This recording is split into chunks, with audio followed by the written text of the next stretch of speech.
გამომგონებელმა ნიკოლა ტესლამ ერთხელ ივარაუდა, რომ პირამიდების შესაძლოა აგროვებდეს და ამით რაღაც ძალები იყენებდნენ დედამიწის ბუნებრივ ენერგიას. ინჟინერმა კრისტოფერ დუნმა მსგავსი idეები გაიმეორა თავის წიგნში გიზას ელექტროსადგური და თქვა, რომ დიდი პირამიდა მოქმედებდა როგორც გიგანტური მანქანა, რომელსაც შეუძლია სეისმური ვიბრაციები გამოსაყენებელ ენერგიად გარდაქმნას. მეგასტრუქტურა, რომელიც მეცნიერებმა ახლახან აღმოაჩინეს გიზას პირამიდების ქვეშ, ალბათ ყველაზე მნიშვნელოვანი აღმოჩენაა, რაც კი ოდესმე გაკეთებულა ჩვენს ცხოვრებაში. კვლევარმა დოქტორმა სარა შრეიდერმა ლეიდენის უნივერსიტეტიდან აღნიშნა, რომ სამარხების შესაძლოა ატარებდეს მისტიფიკაციის როლს, იმ დიდი საიდუმლოს დასაფარად, რაც შესაძლოა ამ გიგანტური შენობების ქვეშ იმალებოდეს. მისმა გუნდმა დაასკვნა, რომ პირამიდის სამარხები, რომლებიც ოდესღაც ითვლებოდა ეგვიპტის ელიტის ბოლო დასასვენებელ ადგილად, შესაძლოა ასევე ასრულებდნენ გაცილებით დიდ ფუნქციასაც. იმის მიუხედავად, რომ ორთოდოქსი ეგვიპტოლოგები კვლავ ამტკიცებენ, რომ პირამიდები აშენდა დაახლოებით ძველი წელთაღრიცხვით 2500 წელს, ახალი აღმოჩენები ამ მოსაზრებებს მაინც ეჭვქვეშ აყენებს. ხეფრეს კვლევის პროექტის გუნდმა გავრცელებული ინფორმაციის შემდეგ გამოხატა ინტერესი ამ ადგილის გათხრებისათვის.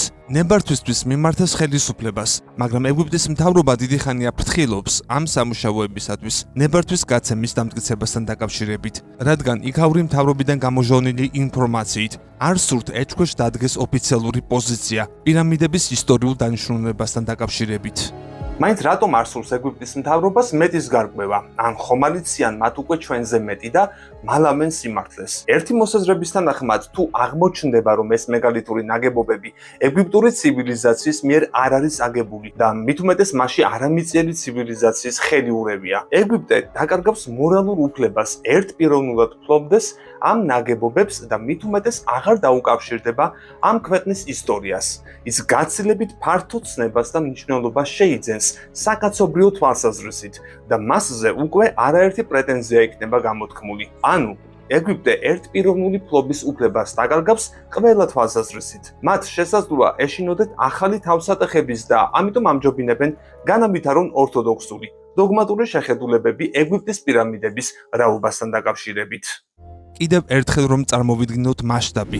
The Express Tribune-ის ცნობით, აღმოჩენა მოიცავს 5 ლაბირინთული დონის სტრუქტურას, 8 სპირალურ ჭაბურღილს, რომლებიც ჩადის 648 მეტრის სიღრმეზე და 2 მასიურ 80 მეტრიან კუბურ კამერას. მოულოდნელად იდეა, რომ ეს პირამიდები უბრალოდ ლამაზი სამარხები იყო, შეირყა და უძველესი ენერგეტიკული ბადის თეორიებიც აბობოქრდა. რას უნდა ნიშნავდეს ეს? ჭები და კამერები არ არის შემთხვევითი. ისინი გეომეტრიული, ზუსტი და მასიურია. ეს არ არის ბუნებრივი წარმონაქმნები, მიანიშნა წამყვანმა მკვლევარმა კორადო მალანგამ.